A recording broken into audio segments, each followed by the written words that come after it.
louvor. Eu amo ele porque é tão real, né?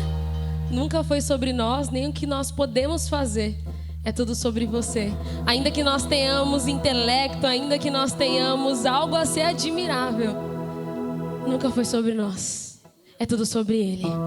Amém? Feche seus olhos, vamos orar?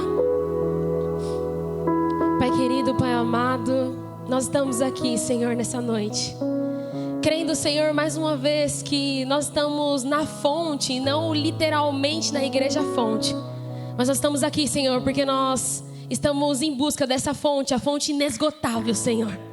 Senhor, eu quero te pedir, Senhor, que a tua presença paire sobre nós nesse momento, Senhor. Senhor, que nós não venhamos, Senhor, ficar confundidos com aquilo que você tem para essa noite. Por isso eu te peço, Senhor, abra a janela dos nossos entendimentos, papai. Que nada, Senhor, venha nos roubar nesse tempo. Eu já peço a ti, Senhor, que você mande os teus anjos com espadas desembaiadas de fogo, que fique nesse ambiente, Senhor, para guardar e proteger, Senhor. Que nada venha atrapalhar, Senhor, do que já foi reservado para nós essa noite, Senhor. Que eu, como ser humano, não venha comprometer, Senhor, aquilo que você já determinou para essa noite, papai. Eu sempre digo e não me canso, assim como um violão, Senhor, assim como esse teclado, ele não se toca sozinho, Pai. Assim sou eu em tuas mãos, Senhor. Sem tua presença eu nada sou. Assim como Moisés disse, Senhor, sem tua presença eu não irei. Assim eu digo, Senhor, sem tua presença eu não abrirei a boca, Senhor. Me deixa muda, me deixa calada, mas não faça, Senhor, que eu venha atrapalhar aquilo que você determinou para essa noite, papai. Eu já profetizo, Senhor, em nome do Senhor Jesus, que nenhuma pessoa, Senhor, que adentrou esse ambiente sairá da mesma forma, Senhor. Nenhuma. Não porque o ser humano fez alguma coisa, mas porque o próprio Deus, Senhor, desceu sobre esse ambiente e fez algo em nós. Por isso nos molda, nos toca, nos transforma. Faça algo em nós, Senhor, porque nós sabemos que é impossível chegar na tua presença e sair da mesma forma. É impossível se apresentar para ti, Senhor, e ficar apático. Por isso eu repreendo, Senhor, toda a frieza espiritual, toda a apatia, Senhor. Eu repreendo em nome do Senhor Jesus e já declaro, Senhor, céus abertos sobre esse ambiente, Senhor, e a tua presença, Senhor, de forma palpável, e a tua presença, Senhor, de forma inegociável, e a tua presença, Senhor, de forma inconfundível. Nós chamamos, nós te rendemos toda a honra, toda a glória e toda a adoração, Senhor, e todo louvor seja dado e entregue a ti. Você que almeja mais por ele, aplauda o Senhor. Pode se assentar. Aleluia.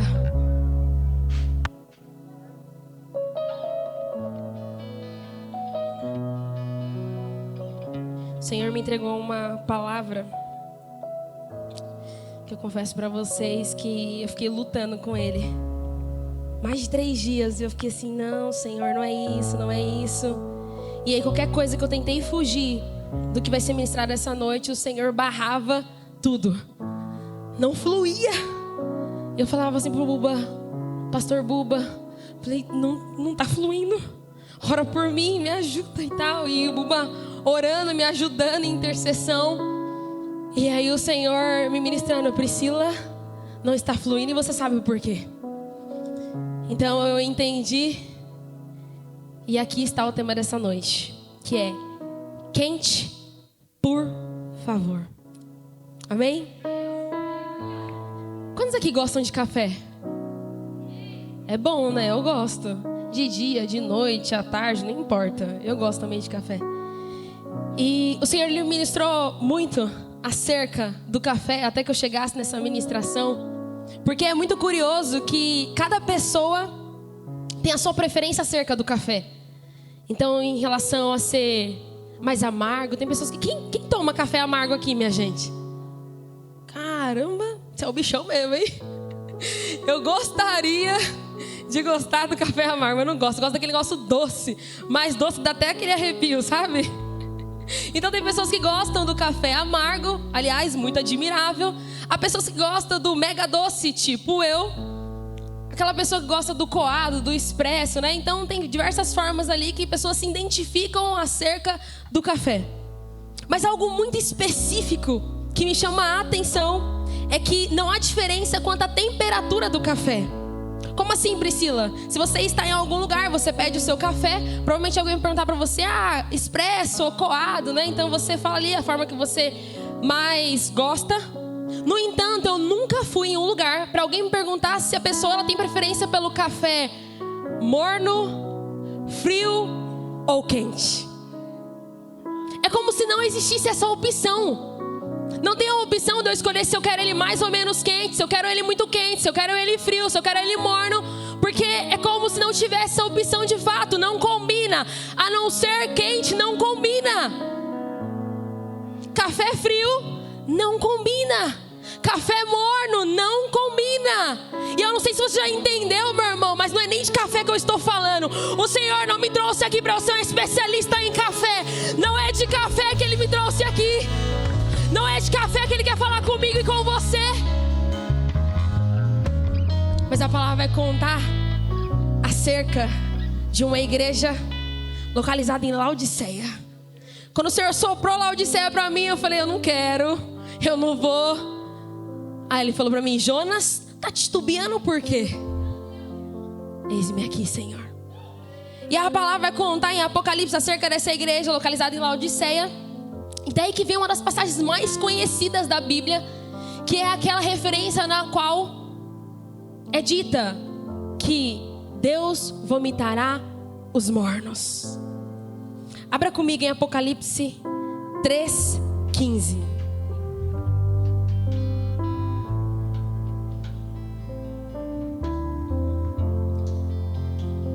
Apocalipse 3:15.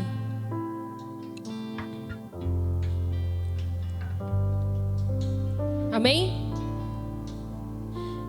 Conheço, vou ler igual tá no telão, vai. Eu sei que as tuas obras, que nem és frio, nem quente. Tomara que foras frio ou quente. Mas tá estranho, né, isso daí? Não, gostei mais do meu, vamos lá. Conheço as obras que você realiza. Você não é frio e nem quente. Quem dera fosse uma coisa ou outra. Porque você é morno. E não é nem quente nem frio.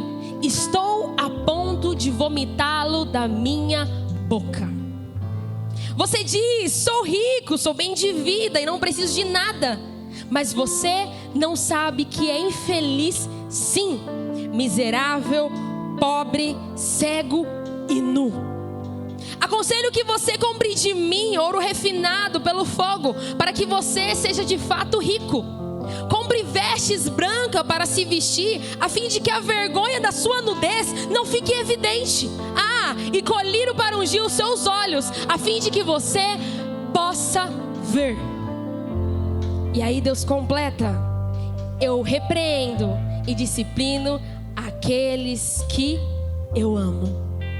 Portanto, seja zeloso e arrependam-se. Amém? Até aqui, meus irmãos. O primeiro ponto que eu gostaria de enfatizar a você, eu gostaria que chamasse a minha atenção e a sua atenção, é de que Deus, Ele sinalizou aqui nas Escrituras, de que Ele corrige, de que Ele disciplina aquele que Ele ama. Amém? Então, se você está aqui, meu irmão, não importa o que seja ministrado aqui, a primeira convicção que você precisa ter é que você é amado pelo próprio Deus. Essa é a convicção que eu e você tem que ter aqui nessa noite. Eu sento aqui já tendo a convicção, eu sou amado pelo meu Pai. E o segundo ponto, que não pode passar despercebido, acredito que não tem nem como passar despercebido, é que Deus, como um termômetro, Ele aponta, Ele acusa a mornidão daquele povo. E Ele diz sobre uma ânsia de vômito, sobre uma náusea que Ele sente acerca daquele povo. Ou seja, meu irmão, há uma rejeição da parte de Deus acerca da mornidão do povo. Há uma rejeição de Deus acerca do mais ou menos, do que titubeia. Ou seja, não tem aprovação vinda dos céus.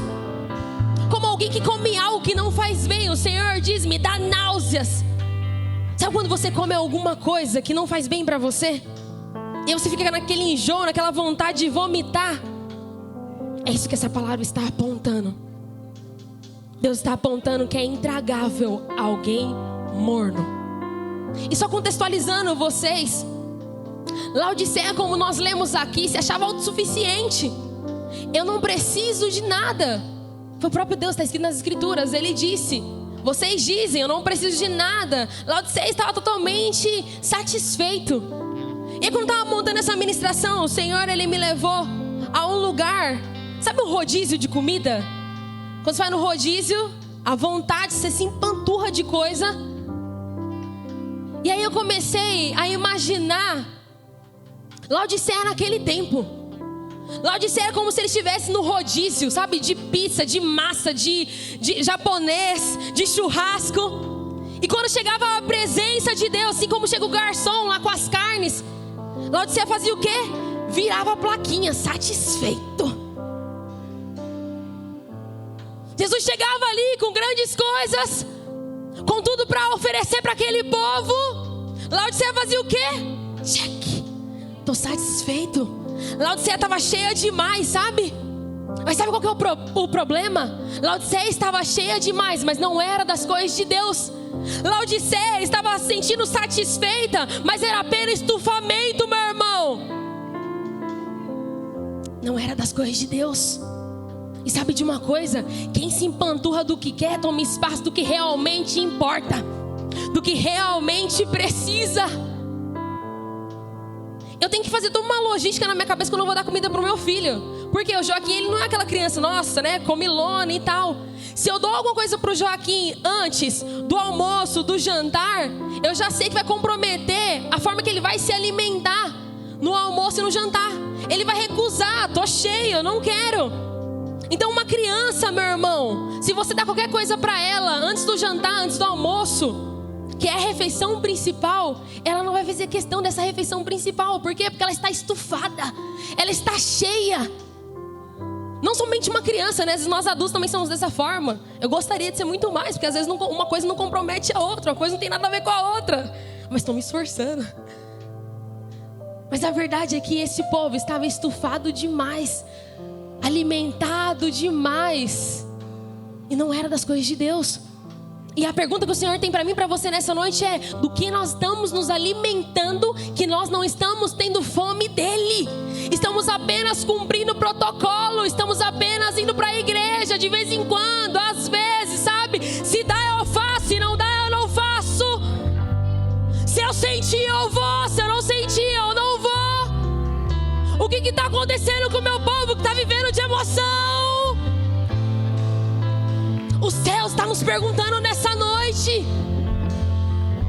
Meu irmão, se você for pesquisar a fundo a história de Laodiceia, enquanto cidade, enquanto território, você vai começar a conectar os exemplos que Deus dá naquele tempo. Não é à toa que ele chamou de morno, não é à toa que ele sinalizou acerca da veste: ó, vocês estão nu.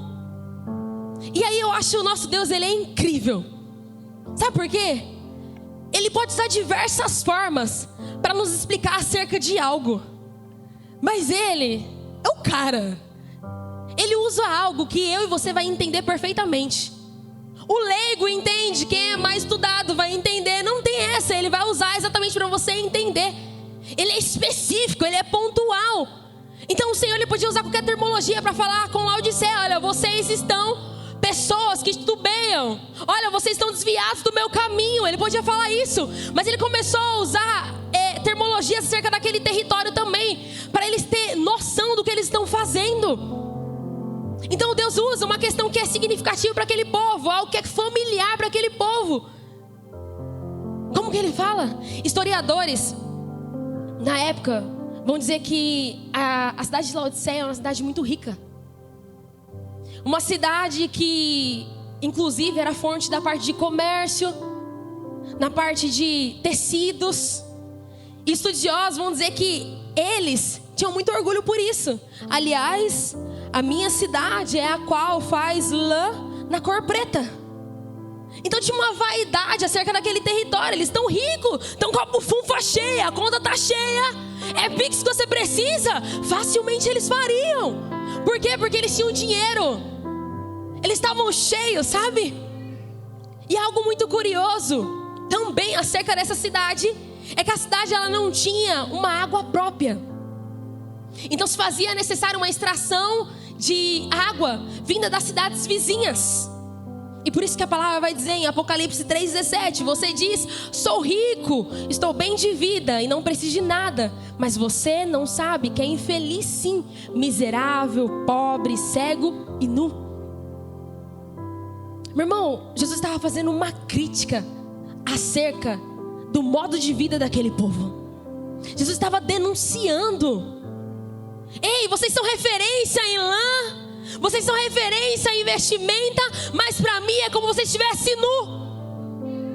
Ué, como assim? Estou portando a melhor lã, estou portando algo que é de marca dos melhores, como assim estou nu? É que os valores são diferentes, sabe? E aí, o Senhor faz uma denúncia acerca daquele povo. A mornidão de vocês fez que vocês se despissem do que realmente importa. E aí por isso que Jesus diz: compra de mim vestes brancas. Sabe o que é isso, meu irmão? É um contraste direto com a lã preta que eles produziam. Compra de mim, veste santidade. Vocês estão tão preocupados com a vestimenta de vocês, mas e a santidade? Vocês estão tão preocupados com o que é aparente, mas e a santidade? Que só eu contemplo no secreto, que só eu visualizo. Então é uma crítica, é um contraste para aquele povo. É um contraste direto com o que realmente importa. Vocês estão tão preocupados com o que não importa, mas o que realmente importa, vocês não estão gastando energia, vocês não estão se preocupando. Tá vivendo demais de aparência, Laodiceia. Volta! E aí o Senhor nos pergunta nessa noite: qual o contraste seu, meu, com a igreja de Laodiceia? Ou será que espiritualmente nós estamos misturados? Ou será que espiritualmente se vê todo mundo é joio, é trigo, é joio, é trigo, é joio, é trigo? Ninguém consegue ver a diferença. Aliás, as atitudes se assemelham. Aliás, os corações se parecem. A temperatura está ali. Mas o Senhor está apontando para nós nessa noite dizendo: quente, por favor.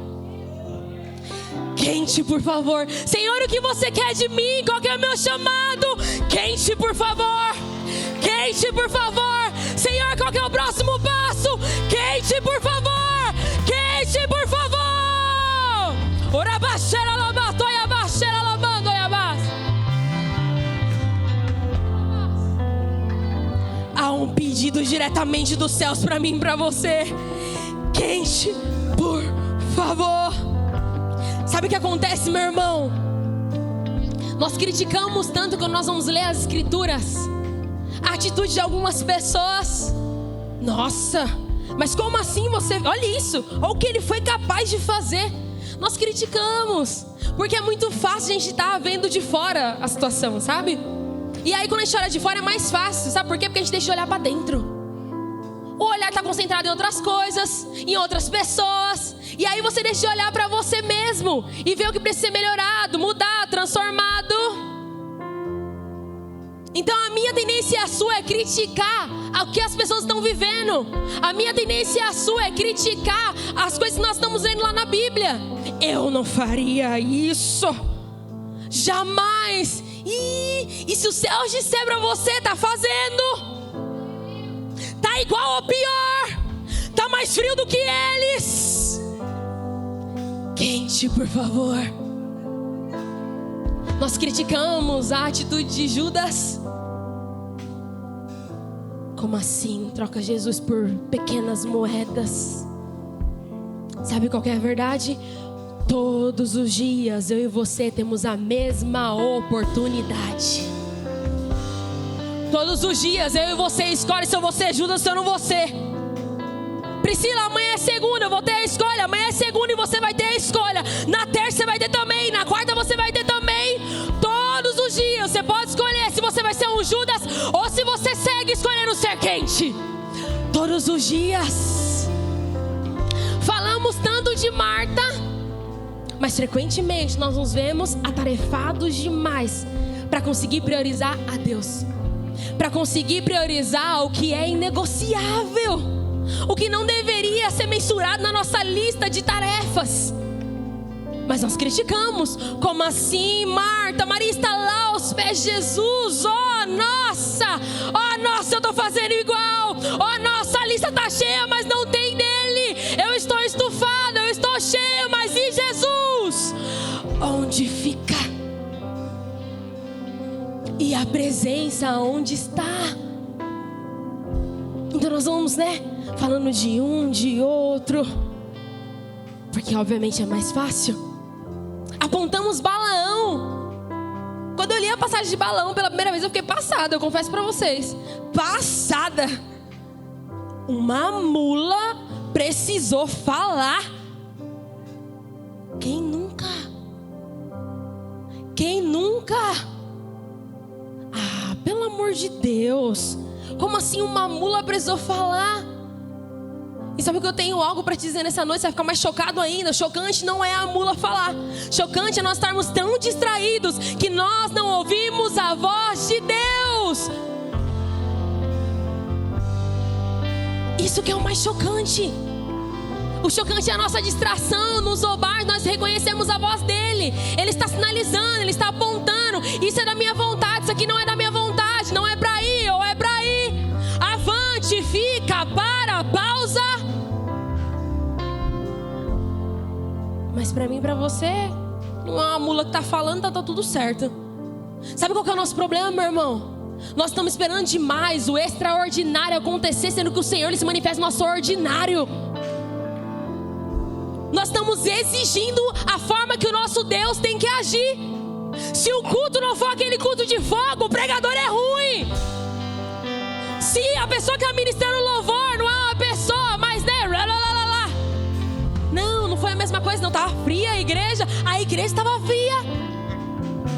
Eu sou a igreja, como que está o meu termômetro? O Senhor nos entrega um termômetro nessa noite. Qual a temperatura? Tem uma expectativa dos céus para entender qual que é a temperatura. Ele está nos perguntando nessa noite: qual a temperatura? Qualquer coisa fora de quente não me interessa. Qualquer coisa que seja fora de quente, precisamos ajustar. Vem cá, filho, vamos conversar. O que está acontecendo? O que está acontecendo que as coisas externas têm mais valor? O que está acontecendo que você está se perdendo, atarefado, cheio de coisa? Está esperando a mula falar? A mula falando tem mais valor do que a minha presença? Chega de nós escolhermos como que ele vai se manifestar. Às vezes vai ser no alvoroço, meu irmão. Línguas repartidas como que de fogo. Mas às vezes vai ser, sabe, como uma brisa suave. Sabe por quê? Porque ele é Deus. Por que nós estamos limitando? Por que nós queremos escolher a forma que ele vai agir e reagir? Me coloca em primeiro plano. Não tem receita de bolo, sabe? É mais simples do que você imagina. A receita você pode se perder se você estiver olhando, sabe, acompanhando ali. Mas ele não.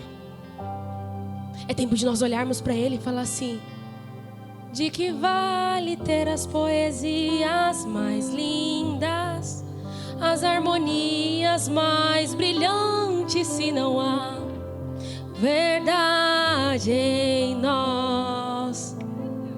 Ou de que vale ter tudo e não ter nada? Te dá meus lábios, não minha alma. Eu quero me entregar a ti, entregar minha vida como adoração. De que vale, meu irmão? Eu chego na igreja, eu falo de que vale eu falar bonitamente, lindamente dele, mas a minha alma não diz a mesma coisa. O meu comportamento é dependendo do lugar, eu vou me moldando, sabe? De que vale? de que vale. As harmonias são só harmonias. Se eu não coloco ele em primeiro lugar, são só harmonias. Só é bonito eu cantar no domingo, só é bonito eu cantar na quarta-feira, só é legal eu não faltar em nenhum culto, só é legal estar presente em toda a célula. Mas e a temperatura? E a alma? E o desejo? Ei, amado da minha alma, desejosa, desejoso eu estou.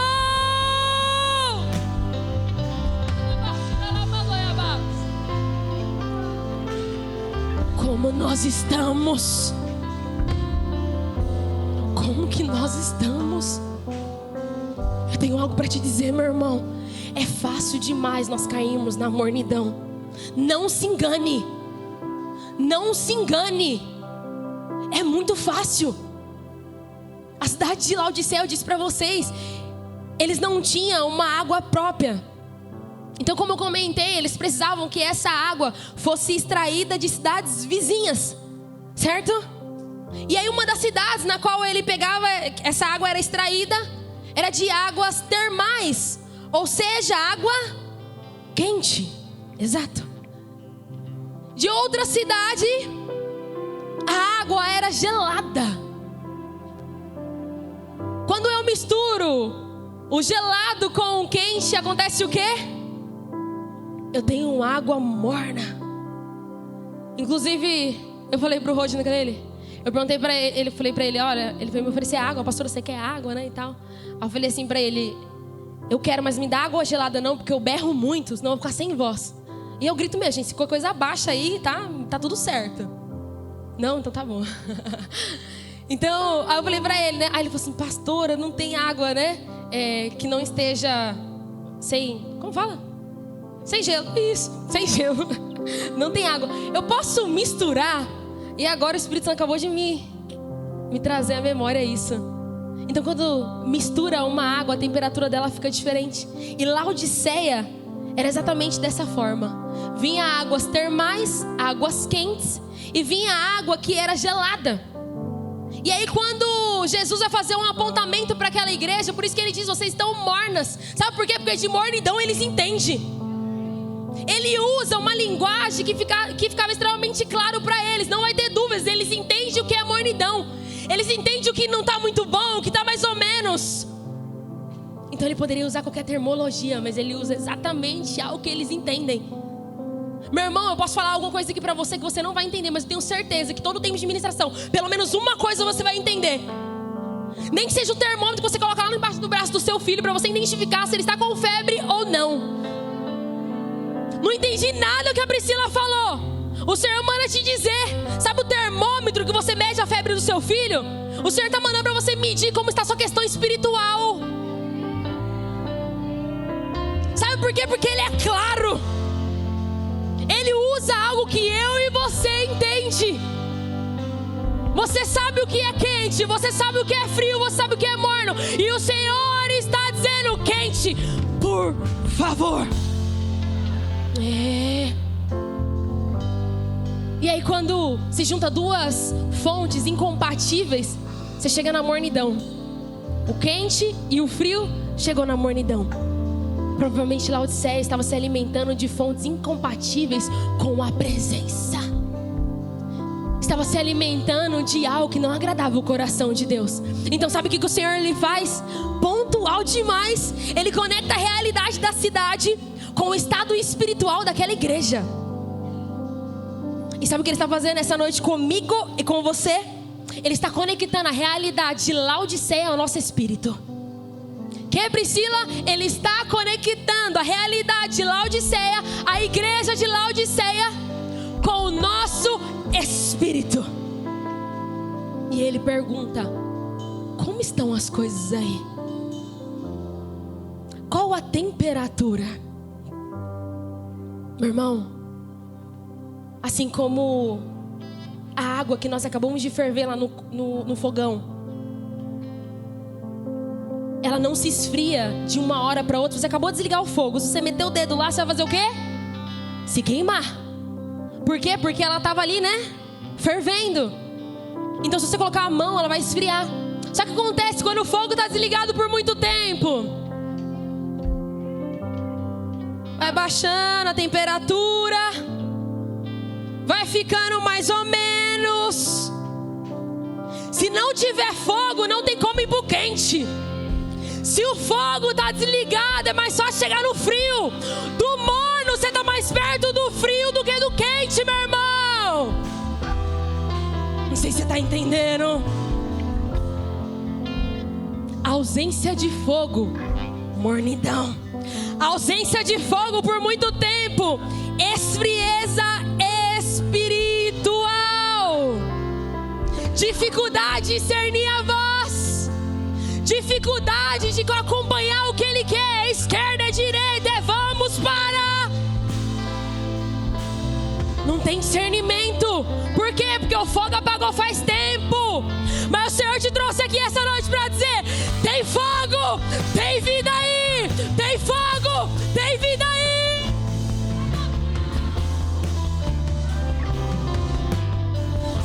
Está disponível. Está disponível.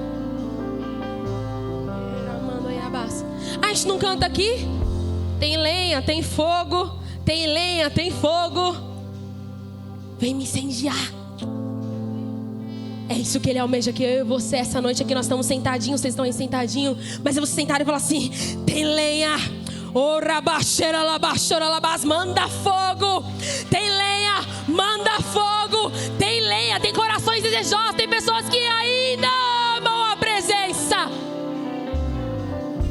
O Senhor não te trouxe aqui, meu irmão, para falar assim: tá morno e eu não quero mais você, você é descartável. Não! A primeira coisa que eu falei para você, quando nós observamos esse texto, é o que você é?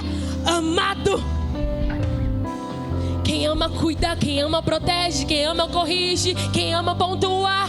E o Senhor te trouxe aqui para dizer: você é amado. Voltemos a queimar, voltemos ao início. Tem fogo, tem fogo, tem fogo. Onde estão as lenhas? Onde estão os corações desejosos? Onde estão? Cadê? Oh, xeralabaxerereres. Oh.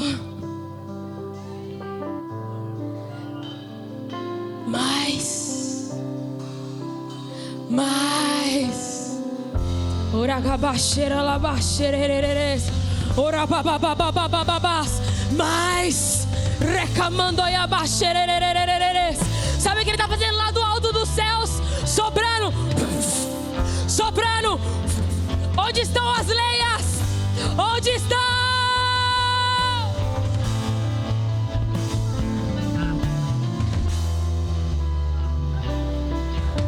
Chega de mornidão. Chega de mornidão.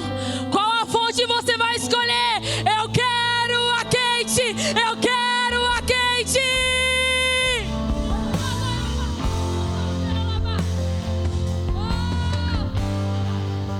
Não adianta me apresentar qualquer coisa diferente de quente. Não adianta, né, Maiara? Não adianta chegar qualquer coisa. Eu não quero qualquer coisa. Me manda a quente. Me manda a quente. Oh, orabaxeira, labaxerereres. Meu irmão, existe uma fala linda e eu sou apaixonada. Na idolatria não, hein? Misericórdia. Mas tem uma fala linda em Êxodo 33, em que Moisés, ele diz: se a tua presença não for, eu não irei. Eu me recuso. Se a tua presença não for, eu não irei. Se a tua presença não for comigo, não me mande sair daqui. Ei, Moisés, tem riqueza? Eu não vou. Ei, Moisés, tem amigos? Eu não vou. Ei, Moisés, tem diploma, tem expansão, tem reconhecimento? Eu não vou. Se a tua presença não for comigo, não me deixe sair daqui. Eu não quero. Eu não negocio. Eu não quero. E olha que coisa mais linda. Ei, Moisés, manda leite e mel. Ei, Moisés, tem fartura. Ei, Moisés, não vai vai te faltar nada. Mas e a tua presença? Porque se ela não for, me falta tudo. Me falta tudo. Se ela não vai, eu não quero. Ei, Moisés se declara ali para Deus.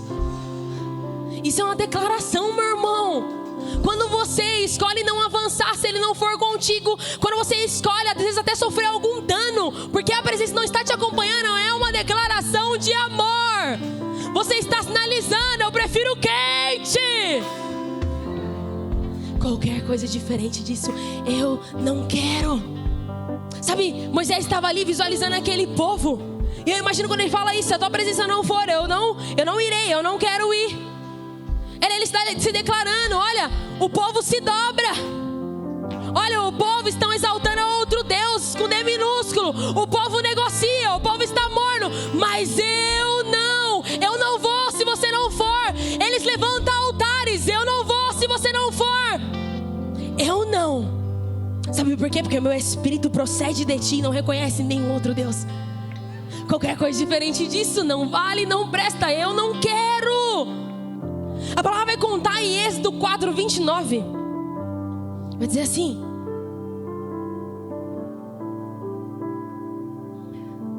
então foram Moisés e Arão. Antes de ler isso aqui, peraí, eu vou contar um negócio pra vocês. Quando o Senhor me entregou essa passagem, e aí eu vi que a galera foi lá e fez um bezerro de ouro. Fiquei pasma enquanto Moisés estava orando. E aí eu fiquei assim, né, pensando, porque eu não tinha de cor na minha cabeça, eu confesso pra vocês. Qual foi a reação do povo quando eles descobriram que a liberdade cantou, Silas? O alvará de soltura cantou, a liberdade cantou. E eu fiquei me perguntando, como que foi para aquele povo? Aliás, era uma ótima notícia. E aí eu comecei a ler capítulos antes. E aí abri em Êxodo 4:29, eu vou ler com vocês para vocês entenderem. Então, foram Moisés e Arão e reuniram todos os anciões dos filhos de Israel. E Arão falou todas as palavras que o Senhor tinha dito a Moisés e fez os sinais diante dos olhos do povo. E o povo creu. E o povo creu, acreditou. E quando ouviram que o Senhor visitava aos filhos de Israel e que via sua aflição, eles inclinaram-se e adoraram. Ou seja, quando Moisés e Arão chegou a boa notícia, falando para eles: olha, Thaís, a liberdade cantou. Chega de comer cebolas, chega de ser escorraçado. Lili cantou. E aí eles ouvem essa boa notícia. O povo ouviu tudo aquilo e falou assim, né? Uau! Aí a palavra diz que eles inclinaram-se e adoraram. A própria palavra está dizendo, amém, meu irmão? Quem adorou? O povo. Adorou a quem? A Deus. Então o povo, quando eles descobriram a boa notícia, eles ficaram super felizes, né? Começaram ali a adorar, a exaltar, se inclinaram-se, né? A palavra diz. Sabe por quê, meu irmão? O que me afasta da presença, o que te afasta da presença, não é o que nós fazemos na frente dos outros, mas é o que nós deixamos de fazer lá no secreto. Fazer bonito na frente dos outros é mole, mas e no secreto? Parecer quente quando todo mundo está vendo é moleza, mas eu quero ver no secreto qual que é a temperatura, qual que é o termômetro, como está subindo, sim, está subindo. Qual que é a impressão do Senhor acerca de mim, de você? Então ali foi o início de todas as coisas.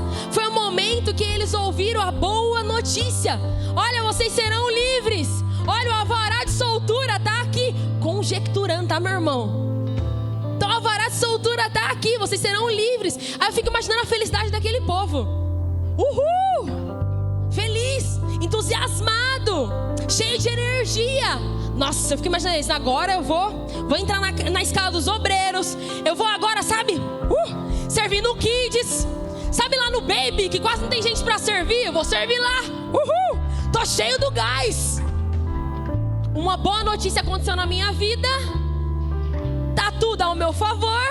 Então o que eu faço? Vou me inclinar, vou adorar, sabe? O que o pastor falou pra mim, olha, tá faltando em tal área, vou fazer. Olha, tá... Que isso, pastor? Conta comigo. Eis-me aqui. Sabe por quê? Porque tá favorável.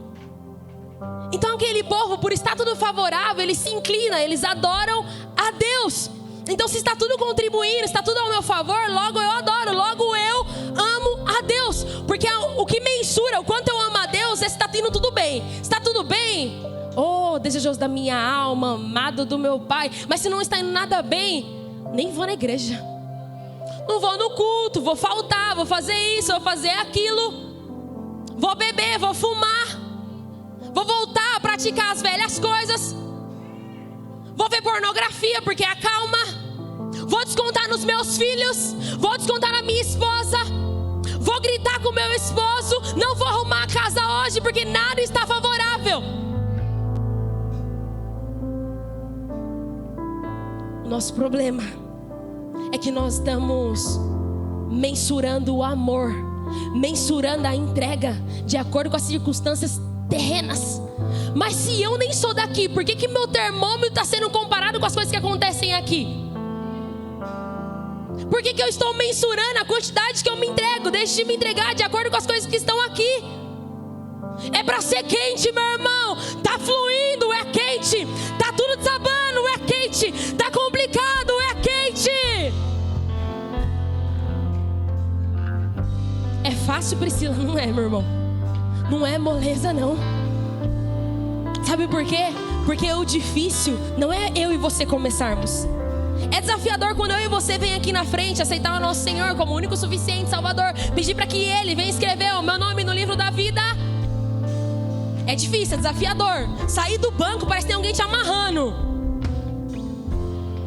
Aí você vem, você acha que vai ser a coisa mais difícil que você fez até aqui, mas tem algo para te dizer. É desafiador? É desafiador. Mas difícil não é nem começar. O difícil é você continuar quando a empolgação passa. Sabe a academia? Quantas vezes nós não prometemos que nós vamos lá para academia e tal? Não, agora eu vou levar a sério. Toda semana eu falo isso pro Felipe. Ele fica me infernizando. Fica ele e a Larissa. Não, vamos fazer cross, não sei o que e tal. Não, essa semana eu vou. Por quê? Porque tem empolgação. No começo eu e você fala, eu vou fazer, eu vou mudar. Você fala que você vai mudar sua alimentação, depois de 3 dias tá comendo um Mac. Por quê? Tá atrás de prazer. E a nossa vida espiritual é da mesma forma. Se eu não encontrar o verdadeiro prazer, eu negocio. Eu deixo de seguir o que é para ser seguido. Dias ok, dias não é ok. O dia do lixo comprometeu sua salvação, meu irmão. O dia do lixo comprometeu talvez você mandar uma mensagem para alguém que está precisando de uma mensagem. Sabe por quê? Porque você se dobrou aos prazeres terrenos. Então difícil não é você começar, difícil é você continuar quando a empolgação passa. Porque motivação nos faz até iniciar, meu irmão, mas a constância é o que nos faz permanecer.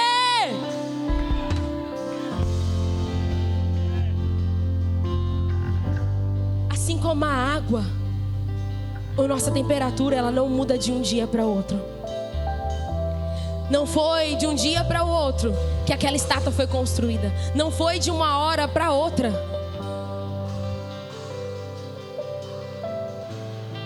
Os corações já estavam se inclinando há muito tempo. Laodiceia não ficou morna do dia para a noite. O fogo apagou. Por quê? Porque deixei de colocar lenha. Então Laodiceia ficou morna, mas tendendo a fria. Não foi da noite para o dia, mas foi aos poucos, sabe? Como algo extremamente fisiológico. Bem aos pouquinhos, vai acontecendo, bem de forma progressiva, sabe? Então vai crescendo. Então o que hoje é uma coisa que, nossa, me incomodei. Senti uma culpa, né? Por não ter ido, por não ter feito, né? Por não ter falado. Só que com o passar do dia você deixa de ter essa culpa, entre aspas. Porque virar algo normal. Eu me acostumei com a temperatura.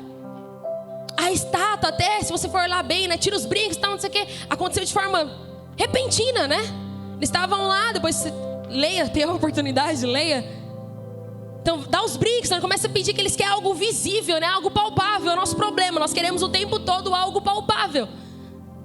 Então pega, dá os brincos, as joias, não sei o que e tal. Então ela apareceu ali de um momento para o outro. Mas eu volto a dizer, o coração não foi de uma hora para outra. Ele já vinha se esfriando, ele já vinha se distanciando, ele já vinha acumulando uma distância há algum tempo. E cada vez mais essa distância foi se aumentando. Eu estava conversando na semana passada com uma pessoa, e essa pessoa falou assim para mim que ela sabe o que é certo, ela sabe quais são os pontos que ela está errando. No entanto, ela não consegue. Ela não tem forças para fazer algo, para mudar. Ela sabe que fazer X coisa, Y coisa é errado, mas ela não consegue lutar. E sabe o que acontece, meu irmão? Muitas vezes eu e você queremos que aqui do altar surja uma resposta mirabolante. Sabe? Uma resposta extremamente bem elaborada. Ah, era essa chave que eu precisava. Porque nós esperamos, sabe? Que vem uma coisa, uau! Nossa, como que eu faço? Eu estou sem força para lutar, o que eu faço? Aí a pessoa, né, imagina lá, sabe aquela figurinha da Nazaré? Um monte de número lá, tal. Então a pessoa começa a imaginar que é uma coisa super mirabolante. Mas a verdade é uma só, é mais simples do que eu e você imaginamos. Sair do morno, sair da esfrieza é decisão.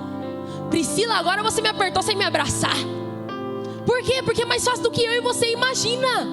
Não adianta eu e você vir culto após culto, aguardando que venha uma resposta mirabolante, flua aqui do altar. Mas a verdade é uma só, é uma decisão. Tô fraco, eu preciso estar forte. Como eu faço para ser forte? Vai jejuar. Tá difícil jejuar, mas eu vou matar minha carne. Meu irmão, a própria palavra diz, é uma guerra infindável entre a carne e o espírito. Não tem resposta mirabolante, não tem resposta muito bem elaborada, é decisão. Amanhã é segunda-feira, o que eu e você vamos fazer diferente? Igual o seu filho apresentou, ele está com febre, o que você vai fazer? Dá um antitérmico para ele, vai levar ele ao médico, você analisa a gravidade. A mesma coisa o Senhor está nos pontuando essa noite, analisa qual é a gravidade, o que precisa ser feito, o que eu vou fazer. Mas decida, o médico ele não sai de lá para pegar você e levar lá para o consultório. Você decide ir ao médico, você decide levar ao médico. Talvez você teve a oportunidade de alguém chegar lá na sua casa, bater na porta e falar assim, vamos congregar hoje. Mas a maioria não teve isso. Você decidiu vir ao culto. Você veio ao culto porque a Tati canta bonito, porque a Priscila prega, porque você gosta de ver o pastor Elião pregando. Não, meu irmão, você decidiu sentir a presença. E o Senhor está dizendo essa noite, decida não ser mais morno. É tempo de constância, é tempo de queimar, é tempo de ser a diferença, é tempo de mudança de vida. A chave é com Priscila. Decisão. Não tem nada mais disso. Decisão. É decisão. Não é porque eu estou com o microfone que para mim é mais fácil. Não é porque os pastores estão aqui que é mais fácil para ele. Você acha que o pastor ele é mais fácil por isso, por aquilo, porque a pastora Tamires caminha com ele. Ele também tem dias difíceis. O pastor Tiago, o pastor André, Kel. Gente, não é fácil, mas é uma decisão. Todos os dias eu escolho, eu recalculo a minha rota, eu visualizo, pego o termômetro lá dos céus, pá, coloco, libera sobre mim a tua opinião. É escolha, é decisão. Quando você é pequenininho demais, a tua mãe que precisa colocar o termômetro no teu braço. Quando você é grande, você fala assim, cara, acho que eu tô febril. Acho que eu não estou muito bem. Você acordou daquele jeito, né, pastor? Não estou muito legal hoje, tá? Você sente, você sabe quando as coisas não estão boas. Não precisava eu vir aqui falar para você, olha, será que não está morno? Será que a temperatura não está em tempo de entrar uma hipotermia? Não precisava. Mas porque Ele nos ama, Ele nos pega como um filho pequeno, uma filha pequena, e fala assim, vem cá que eu cuido, vem cá que eu acendo, vem cá que eu faço, vem cá que eu transformo, eu mudo, restauro, eu curo. Não precisa precisava, mas a tua graça me alcançou. O teu cuidado me alcançou. Tinha diversas outras opções. Então é uma decisão, meu irmão. Você acha que o seu líder toda sexta-feira ele dá célula, tô a milhão, vou limpar a casa, fazer uma comunhão. Será que o José vem? Será que a Maria vem? Não é todos os dias, tem dias que são difíceis, mas ele decide. Por quê? Porque um dia ele ouviu: apacenta as minhas ovelhas. Tá doendo, Senhor? Apacenta as minhas ovelhas. Tá complicado, Senhor? Apacenta as minhas ovelhas. A empolgação do envio já foi. Os dias difíceis chegaram, mas o apacenta as minhas ovelhas ecoa no meu coração e no seu coração. Quando tá difícil, eu entendi: Senhor, eu vou. Tá complicado, Senhor, eu sei a direção. Eu não vou negociar. Eu prefiro ser quente. Então não é fácil, meu irmão, nem para o seu líder. Não é porque ele está na posição de liderança, não é porque ele está na posição de um pastoreio, que para ele é mais fácil. A decisão é unânime. Somos todos filhos, todos cordeiros com Cristo. Eu escolho se eu vou ser um remanescente. É escolha. Decisão é escolha. Sabe por quê, meu irmão? Porque o evangelho é racional. Por muito tempo foram falando pra gente que nós precisávamos sentir. E sente isso, sente aquilo. Mas é racional. Às vezes você vai sentir, às vezes você não vai sentir. Ai, se for eu oro por ele, se não for... Não, meu irmão, vai lá. Fazia tanta coisa pra desgraçar a vida dos outros, agora uma oração não quer entregar. Ora mesmo. Ah, eu não sei falar, o Senhor entrega palavras em tua boca. É decisão. Por quê? Porque o evangelho é racional. Às vezes eu vou sentir, às vezes eu não vou sentir.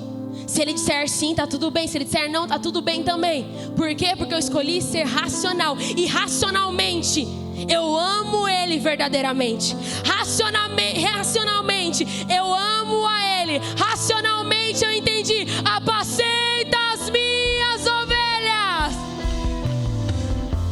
E tá cravado. É no meu emocional, tá cravado na minha parte racional, tá cravado, nada muda, nada, não tem o que fazer, meu irmão. Por quê? Porque não tem nada mais precioso. Com o passar do tempo, o que sustenta não é mais o sentimento, não é mais a emoção, mas é a decisão de você continuar. Mesmo quando a empolgação já se foi, já era. O óleo já secou, já lavou o cabelo, já era. O que vai te motivar? A presença. Nos dias fáceis, nos dias difíceis, mas a presença. Aquele povo foi lá, construiu o bezerro de ouro, com os brincos, com a joia, com tudo que tinha lá. E aí Moisés, no momento que ele se retira, não sei se você está ligado no que aconteceu, meu irmão, mas pensa, olha isso, que traição. Moisés se retira para orar, tipo assim, eu aqui, saí para orar. Quando eu volto, vocês estão lá exaltando a um Deus com D minúsculo, um bezerro de ouro. O que para eles era valioso. Então tira os brincos, tá, as joias, tudo que era de valor para construir esse Deus estranho. Imagine isso. Imagine o pastor Eliel tá se entregando tanto, a pastora Tamir se entregando tanto pela igreja, e eu e você, quando chega em casa, nós estamos construindo um bezerro de ouro.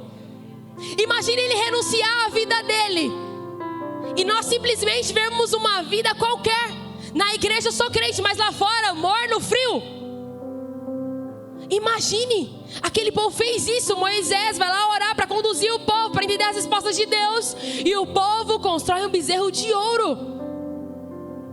E aí Moisés está lá, tete a tete com o pai. E aí que o pai diz para ele: Moisés, o povo se corrompeu, desce. O povo se corrompeu, Moisés, desce. Isso me lembra algo. Isso é muito familiar. Imagine o pai, o meu pai, o teu pai, o nosso Deus, com D maiúsculo, que não há outro, onipresente, onipotente, onisciente, o Deus que pode todas as coisas. A palavra diz, meu irmão, que nós não sabemos nem o dia e nem a hora. Imagine ele sinalizando lá para o filho: desce, porque o povo se corrompeu. Imagine o próprio Deus sinalizando: desce, volta Jesus, o povo se corrompeu. Meu irmão, a pergunta que não quer calar: como que ele vai nos encontrar? Se ele desce agora, como que ele vai nos encontrar? Há uma pergunta dos céus. Não é a Priscila que é criativa para fazer essa pergunta, não, meu irmão, mas o próprio Espírito Santo pergunta para mim e para você: Priscila, como eu te encontrarei? José, como eu te encontrarei? Vitória, como eu te encontrarei? Há uma pergunta ecoando diretamente do céu: como que eu te encontrarei? E aí você olha e fala assim: estou me dobrando para outras coisas. Estou fazendo coisas que não agradam o coração de Deus. De fato estou frio. De fato estou morno. Eu falo para ele: faz-me morrer para as coisas que me afastam de você.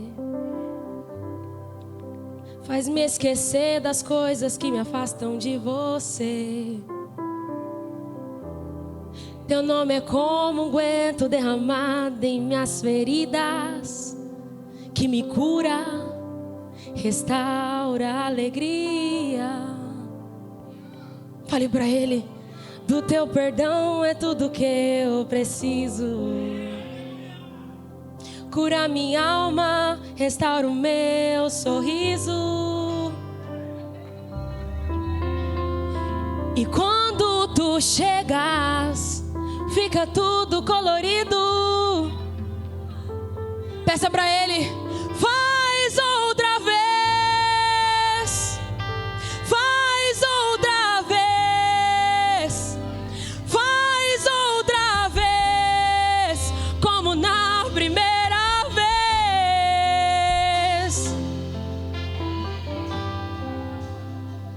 Surpreenda-me de novo, Rei dos Reis, como na primeira vez.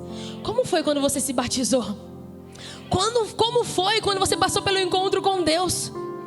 Como foi quando você contou o testemunho pela primeira vez? Meu irmão, toda vez eu preciso ficar me lembrando de onde Deus me tirou. Na sexta-feira nós tivemos uma célula de pastores. Eu não me contia em lágrimas. Como assim? A improvável. Como assim? O que você viu em mim? Como podes me amar?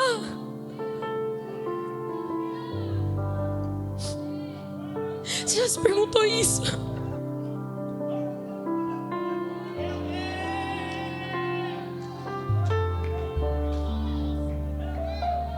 Quem era eu e quem era você? Às vezes você vai ter que olhar para você mesmo e se converter e falar assim: não. Se lembre. Igual o Senhor falou para Odisseia: lembraste da onde caíste. Faz outra vez. Surpreenda-me de novo. Sabe por quê, Senhor? Porque o teu nome é como um unguento derramado em minhas feridas. Nós não queremos outro senão a tua presença. Nós não queremos outro senão você. Reacenda a chama, nos tire da mornidão, nos tire da esfrieza espiritual.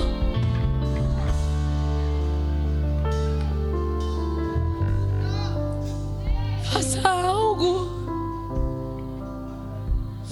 Não dá mais para te ver da mesma forma.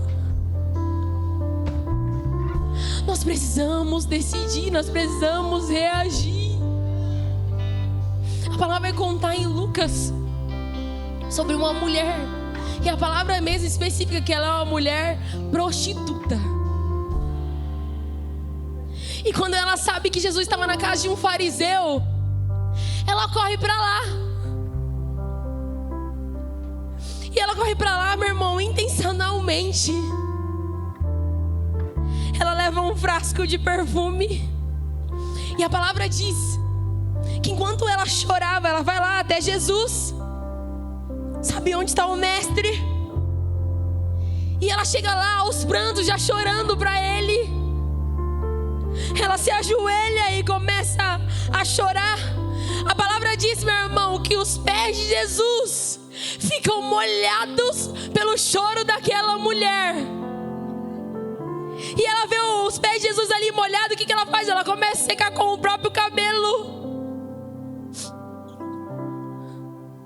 E ela seca com o cabelo. E a palavra também diz, enquanto ela seca com o cabelo, ela vai derramando o perfume, o mais caro, o precioso.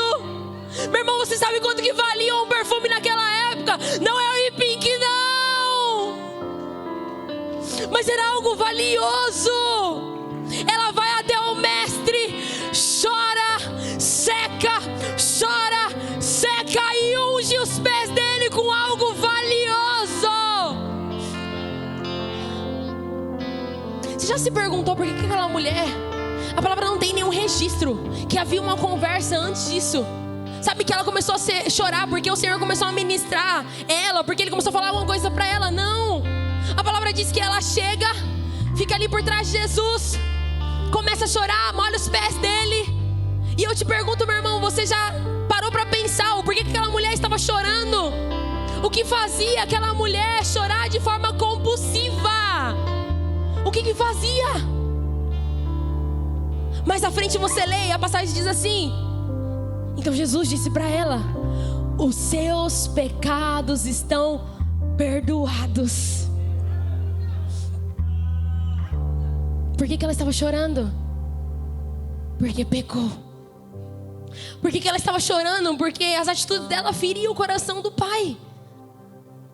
Aquela mulher, meu irmão, estava chorando de arrependimento.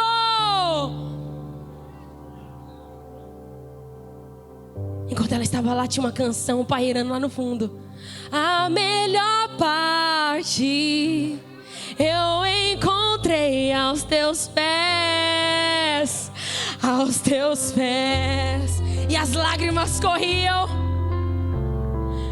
e as lágrimas se escorrendo. A melhor parte eu encontrei. Me perdoa, eu me arrependo. Me perdoa, eu me arrependo. Eu quero ser quente. Eu não quero mais ser a mesma. Sabe por quê? Porque você é mais precioso do que o ouro. A palavra não diz que aquela mulher verbalizava, meu irmão, mas a atitude dela dizia muito mais. Às vezes a gente está ali querendo se apresentar para Jesus, e isso e aquilo, mirabolante, mas e as suas atitudes? O que dizem? Mais precioso que o ouro, tua presença é para mim maior que todas as riquezas. É isso. As atitudes diziam: eu te amo, meu Senhor, eu te adoro, meu amor, eu me rendo, eu me entrego, tu és tudo para mim. As atitudes dela diziam algo. E eu posso te dizer algo, meu irmão. A melhor posição que nós podemos estar é rendido aos pés dele. O louvor pode subir, se coloque de pé.